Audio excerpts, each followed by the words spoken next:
I was always kind of dreaming of this game since I've been a kid, you know, in a really real way.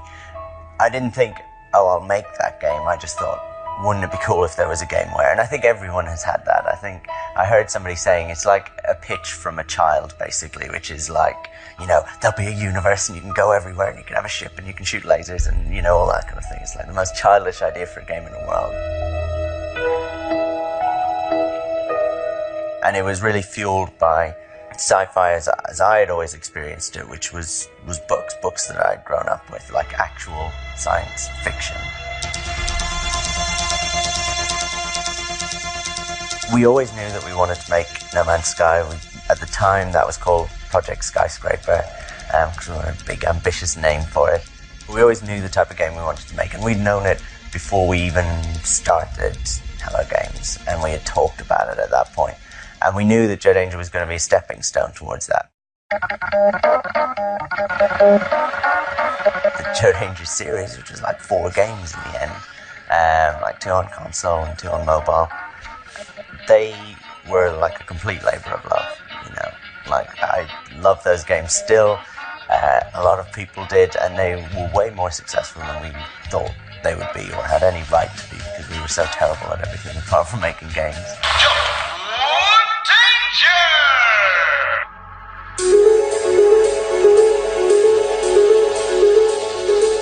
It really kind of properly started a year and a half ago. It's not quite a year and a half ago, like a year and 5 months or something. And that was when 4 of us, slightly different 4 to the 4 that had founded the company, just found a small room within that large office, and we actually just like literally locked the door and had a separate entrance and stuff like that, and squirreled ourselves away.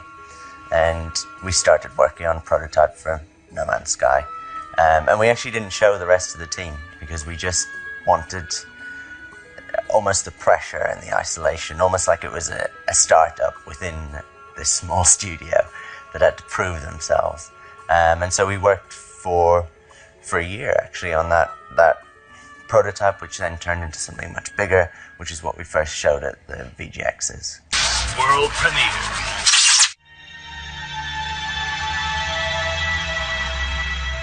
Christmas Eve, I got like a text and then a call saying like the office is starting to flood, this kind of space that we'd done up ourselves and everything, and it was like, you know, kind of quite personal to us, I guess, was pretty much kind of wiped out within a few hours, basically. And we were back on our feet in a really crappy lo-fi way, you know. Within a couple of weeks, actually, we were set up, and that was definitely like indie development in like a microcosm. It was like the highs of like, you've announced a game, people love it, you know, you've been flooded, you're destitute, everything's gone, it's wiped out, go bankrupt. So yeah, it was a crazy couple of months, but man, like my faith in the community, like games, the community in general, was completely restored at that point, you know. And times like this at E3, we've had so much positivity about the game, you know, like you just never see that, where people really get behind something in such a big way. And that's massively, massively meaningful to us and really fuels you.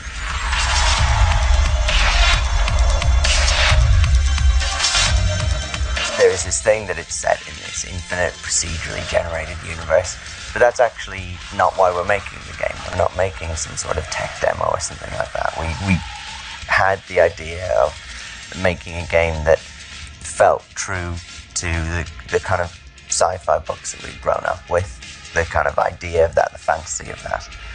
And we wanted to deliver on that, and to do that we had to create the universe for you to explore, because that's the feeling that we wanted you to have for one of the first times in games to actually land on a planet and for nobody to know what was on that planet.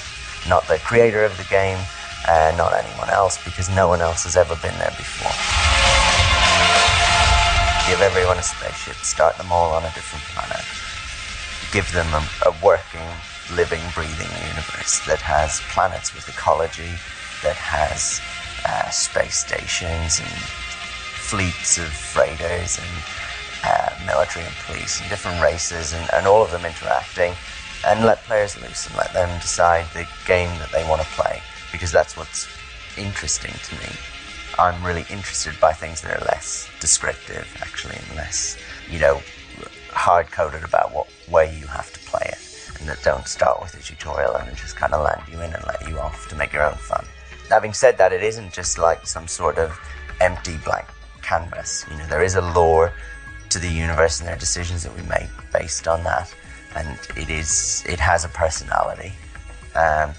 It is generally a pretty dangerous place to be, as it should be kind of for sci-fi. It isn't just some ambient utopia, right? You are always in danger. Actually, everyone starts on a different planet, but everyone starts on a different planet on the outside edge of the galaxy. And they all share that same galaxy. And for most people, they will try and make the journey to the center of the galaxy. And there's a reason why you would want to do that. But that is a journey that they will undertake. And to do that, they will need to upgrade their ship, upgrade their weapons, upgrade their suit. And they will need to plan, and they will need to cooperate with other players to an extent. And they will actually need to be quite clever. And there is a game beyond that, and you can continue to play. But for a lot of people, that's the core journey that they will be on. They will think, I started out with the smallest, crappiest ship you could imagine, and I got to a point where I could get to the center of a galaxy and see what was there. And we want that to be significant.